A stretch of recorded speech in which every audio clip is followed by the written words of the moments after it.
Nihol unib o'sganday so'lim bahorda, tug'ilishim o'zi bir baxt ushbu diyorda.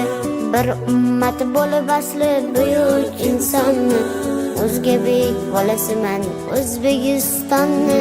Sodiq bo'lib qadrdonim qardoshim uchun, elim uchun, yurtim uchun, yurtboshim uchun.